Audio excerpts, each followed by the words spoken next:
मोहसिन वली साहब, हम आपका स्वागत करते हैं। Thank you. आप इमोशनली जो पेशेंट के साथ जुड़े होते हैं, वो जो आपकी एक सोल अंदर दिखाई देती है, आधे पेशेंट तो आपको उसी से ठीक हो जाते हैं। हर डॉक्टर के अंदर ये क्वालिटी होनी चाहिए कि दवाई तो अपना काम करती ही है, लेकिन ये जो इमोशनल सपोर्ट है वो बहुत बड़ा काम करता है। हमसे अभी बहुत दिन पहले किसी ने पूछा था कि आपके लिए प्रैक्टिस में क्या चीज़ सबसे इम्पोर्टेंट है, तो मैंने बगैर सोचे ही बता दिया एकदम से कि कनेक्ट इम्पोर्टेंट है। कनेक्ट, आपने जो चीज़ कही ना, इसी को कनेक्ट कहते हैं। जैसे अभी एक पेशेंट आई थी, वो बहुत डिप्रेशन में थी, तो उनके साथ जो उनको लेके आए थे उनके हस्बैंड, उन्होंने कहा है बहुत मोटी है। तो मैंने कहा आपका अपने बारे में क्या ख्याल है, तो शायद उनका वज़न भी ज़्यादा था। तो इससे उस लेडी को बहुत सपोर्ट मिला इमोशनल कि यार मैं ही मोटी नहीं हूँ, मेरा हस्बैंड भी मोटा है, जो ज़्यादा मोटा है। तो फिर उसको अपनी बीमारी छोटी लगने लगेगी। तो ये दूसरा। फिर तीसरा ये कि आप अपने उसको ये कहिए कि भाई तुम ठीक हो जाओगे। फिर चौथा, हमको पता लगा कि इनकी केमिस्ट शॉप है, तो हमने उनको बहुत अच्छा वेट लॉस की भी एक दवाई जो हम दे सकते थे, देनी चाहिए, वो दे दी। तो ये अभी की बात है, 5 मिनट पहले की। ओके। तो इमोशनल कनेक्ट जो आप बात कर रहे हैं ना, ये तब होता है जब आप उसके दुख में भागी बनने की कोशिश करते हैं। और मरीज दुखी होकर आता है। आजकल डॉक्टर कहते हैं तुम्हें तो हार्ट भी खराब है, तुम्हारा लीवर भी खराब है, तुम्हारी किडनी भी खराब है, तो वो और दुखी होकर जाता है उसके क्लिनिक से। अरे भाई, खराब है इसीलिए तो हमारे पास आता है ना मरीज। तो हम उसको ये कह के और दुखी कर देंगे, तुम्हारा ये भी खराब है, ये भी खराब, ये भी खराब। तो वो अगर बाहर निकलते हुए ये कहते हैं कि इस डॉक्टर का दिमाग खराब है, तो क्या होगा? तो वो तो अपने दुख को कम करने के लिए आया ना, तो उसको दुख को हमें कम करना है, बढ़ाना नहीं है। बिल्कुल ठीक है। तो ये इमोशनल कनेक्ट का चौथा हिस्सा है। और पांचवा ये है कि आप उसकी जेब देख के इलाज करिए। उसके पास अगर कम पैसे हैं तो उसका सस्ता इलाज करिए। कोई टेस्ट आप फ्री कर सकते हैं तो वो करा दीजिए, खुश हो जाएगा। तो ये है। छठा ये है कि आप उसको बार बार मत बुलाइए, ज़्यादा लंबा उसको ट्रीटमेंट लिख दीजिए, ताकि वो उसको फ़ोन करने की इजाज़त दे दीजिए, आपसे फ़ोन पे बात कर ले, क्योंकि आजकल डॉक्टर के पास जाना भी बहुत बड़ी बात है। डॉक्टर साहब, आपने इतनी वसंत पार करने के बाद आप अनगिनत लोगों की सेवा करने से कभी नहीं चूकते। आपने बहुत सी बड़ी बड़ी विभूतियाँ हैं जो आपके पेशेंट रही हैं, और गरीब से गरीब लोगों का आपने बहुत ध्यान रखा है, बहुत इलाज किया है। ऐसा तो रोज़ ही होता है। तो 55 साल हो गए ये काम करते करते जी। अब तो बस ये है कि सही काम करें, गलतियां कम करें जी। और अभी एक बहुत यंग बच्चा आया था, उसको हार्ट की वेन में क्लॉट था, 23 साल उसकी उम्र है। तो उसको डॉक्टर ने डरा दिया कि बाईपास कराओ। उसको किसी ने बताया हमारे पास आने के लिए। तो उसको हार्ट में क्लॉट था, और वही क्लॉट शायद उसका एक पीस उसकी आर्टरी पे जमा था जी। उसको 3 हफ्ते में वो हार्ट का क्लॉट घुल गया। तो हम ये मान के चलते हैं कि वो जो आर्टरी के मुंह पे क्लॉट था वो भी घुल गया होगा जी। तो वो ठीक है बच्चा। जी जी। तो अभी 27 साल की उम्र में अगर हम उसको बाईपास करा देते तो 10 साल 15 साल 12 साल बाईपास की लाइफ होती है, तो उसके तो फिर आखिरी लाइफ तक अपने 4 बाईपास हो जाते। जी जी। तो इस तरह के डिसीज़न बहुत बोल्डली लेने पड़ते हैं, डेली लेने पड़ते हैं।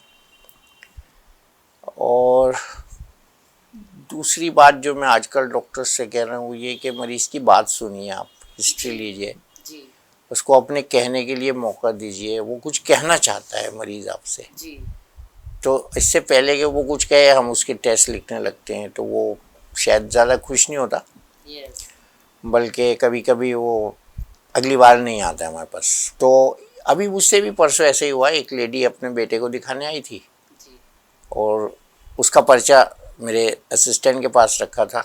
कुछ बातचीत हुई, मैंने सुनी भी उसकी बात, और वो थोड़ी देर बाद वो कहने लगी आपने अभी मुझे देखा नहीं। तो मुझे तो नहीं पता था ये दिखाने भी आई हैं। तो फिर मैंने उनसे बात की, काफ़ी सारी बात करी, तो तसल्ली कराई, फिर भेजा, तो वो बहुत खुश हुई और मेरी वाइफ के लिए कुछ सूट भी दे के गई वो। तो ये ऐसा एक कनेक्ट जो है ना, ये हर चीज़ में काम करता है। बहुत जरूरी ज़रूरी है। जरूरी है। जितने भी आपके मरीज आते हैं वो आपको एक भगवान का दर्जा देते हैं, नहीं खैर वो क्योंकि तो नहीं, करने वाले तो भगवान होते हैं, जी लेकिन जी। भगवान के रूप में हमारे सामने इंसान होते हैं जो अपने कर्मों से भगवान होते हैं। तो नहीं वो वो जो चीज नहीं देते हैं वो कहाँ आएंगे, वो वो तो जो आते हैं वो बिल्कुल। तो जो तो ठीक हो रहे हैं ये इलाज करने बहुत वही आएंगे। प्रोफेशनल ना होके हाँ एक आत्मा के साथ जुड़ा जाए, हाँ वो तो बहुत जिससे ज़रूरी है। पैसे की तरफ ज्यादा ना करके मरीज को ठीक करने की तरफ ध्यान दिया जाए, ये सबसे ज्यादा जरूरी है। पेशेंट आधा तो वैसे ही ठीक हो जाता है। अभी एक पेशेंट आए थे मेरे पास कैलकाटा से।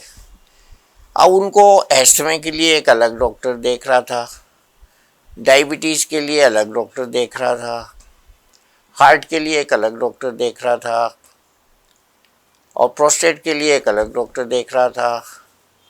उनको लंग्स की भी बीमारी थी, उसके लिए तो 5 फाइल लेकर घूम रहे हैं उनके बच्चे। तो मैंने कही तुम क्या कर रहे हो भाई, अपने पापा को तुमने 5 टुकड़ों में डिवाइड कर दिया। तो उसकी समझ में मेरी बात आई लड़के के, कहने साहब अब ये है कि हम भी इस नतीजे पे पहुंच गए थे कि हम एक फैमिली डॉक्टर को दिखा के आए हैं जी और वो उनका पर्चा ये है। तो मैंने कहा ये वाला पर्चा दिखा दो मुझे जिसमें 5 चीज़ों का इलाज लिखा हुआ है। क्या बात है। तो उसी को हम आगे बढ़ाएंगे। अब वो थोड़ा सा क्रेटनिन बढ़ा था तो हार्ट के डॉक्टर ने मना कर दिया, एंजियोग्राफी नहीं हो सकती। क्रेटनिन वाले डॉक्टर ने कह दिया गो अहेड, इसमें कोई क्रेटनिन नहीं बढ़ा है। अब वो बेचारे बच्चे कंफ्यूज हो गए, डर गए थे, उन्होंने नहीं कराई। जी लंग वाला कह रहा है तुम्हारे लंग में खराबी है। जी इसी तरह से सब डॉक्टर अपनी अपनी बात कर रहे हैं। वो जो 84 किलो का मरीज़ है उसकी कोई बात नहीं कर रहा है, जी उसके 700 ग्राम के हार्ट की बात कर रहे हैं, उसके 200 ग्राम के लंग्स की बात कर रहे हैं, जी उसके 30 ग्राम के प्रोस्टेट की बात कर रहे हैं, उसकी 150 ग्राम की किडनी की बात कर रहे हैं। वो जो पेशेंट है 84 किलो का उसकी बात नहीं कर रहे हैं। जी जी तो इसलिए उसको कलकत्ता से दिल्ली आना पड़ा। शायद मुझसे ज़्यादा क्वालिफाइड डॉक्टर्स देख रहे थे 5 उसको मिलके, लेकिन उसको वो कनेक्ट नहीं हुआ 5 से।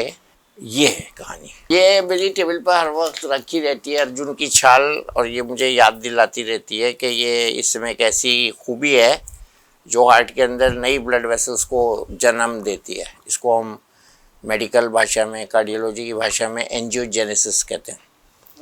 तो कुछ लोगों को क्या होता है कि जब उनकी रगें बंद हो जाती हैं तो दूसरी रगें खुल जाती हैं। जैसे ही हम एंजियोग्राफी में 3 बड़ी बड़ी खून की रगें देखते हैं ना, वो वैसी नहीं होती हैं। कुदरत हमसे बहुत ज़्यादा महान है जी और ये सब आपस में जुड़ी होती हैं। जी जब टोटल ब्लॉकेज हो जाता है तो यही नस दूसरे रास्ते ढूंढ लेती है। उसको हम मेडिकल भाषा में कोलेटरल्स कहते हैं, अभी भी कहते हैं। ओके और जो ईमानदारी से एंजियोग्राफीज होती हैं उसमें डॉक्टर लिखते भी हैं कि इस आर्टरी में 100% ब्लॉक है, लेकिन ये कोलेटरल से अपना खून ले रही है, पीछे से ब्लड जा रहा है। नहीं तो हम कहते हैं कि तुम्हारी राइट आर्टरी भी बंद 100% और लेफ्ट आर्टरी भी बंद 100%, जैसा कि ये है। इसमें राइट भी बंद है 100% और लेफ्ट भी बंद है 100%। पर ये 2012 की एंजियोग्राफी है, ऑथेंटिक है, हॉस्पिटल के पैड पे है। इसकी सीडी भी होगी, पेशेंट ने खो दी क्योंकि वो ठीक हो गया। हाँ, और वो जिंदा है।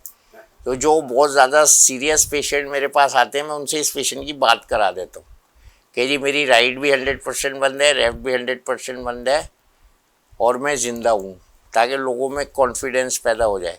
और उसकी वजह यही है कि हमारे कोलेटरल्स बन जाते हैं और हम बहुत जल्दी करते हैं बाईपास और स्टेंट करने में। थोड़ा सा वेट भी करना चाहिए। वो जल्दी भी साइंटिफिकली इसलिए करते हैं कि 6 घंटे का एक पीरियड होता है, अगर उसमें हम एक्शन ले लें तो हार्ट में फ़ायदा ज़्यादा होता है। इसको हम जनरलाइज नहीं कर सकते सबके लिए, लेकिन एक 70 साल के बूढ़े बुजुर्ग हैं, उनका ऑपरेशन करके हम उनकी लाइफ कितने साल और बढ़ा सकते हैं। जी जिनको कहीं चल के कहीं नहीं जाना, जिनको एंजाइना नहीं होना, जिनको घर में ही रहना है, तो उसमें हमें उनको स्पोर्ट्स पर्सन थोड़ी बनाना है। जी तो ये थोड़े से सारे फैक्टर्स कंसिडर किए जाते हैं।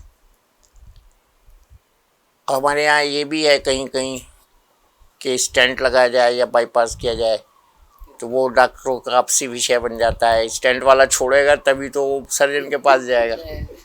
तो लेफ़्ट मेन डिजीज़ होती है एक हमारे यहाँ, लेफ़्ट मेन आर्टरी की, और उसके साथ कभी कभी और डिजीज़ होती है। तो ये टेक्निकल चीज़ है, तो उसमें हम बाईपास प्रेफर करते हैं। बाईपास। अगर यंग पेशेंट है ना तो उसको तो करेंगे ना, लेकिन एक 70-75 साल के बुजुर्ग है उनका तो मैं नहीं एडवाइस करता कराइए, जी क्योंकि हो सकता है उनको और कोई कॉम्प्लिकेशन हो जाए इतनी बड़ी सर्जरी में, जी तो उनको हम मेडिकली मैनेज करते हैं। और हमारे यहाँ है, ये टर्म है मेडिकल मैनेजमेंट हार्ट डिजीज़ का, जी जी। ये है। आपके बहुत शुक्रगुजार है सर, हम आपसे कोशिश मिलके करेंगे बहुत अच्छा पूरी लगा। अच्छा काम करने की। कोशिश नहीं कर रहे, आप कर ही रहे।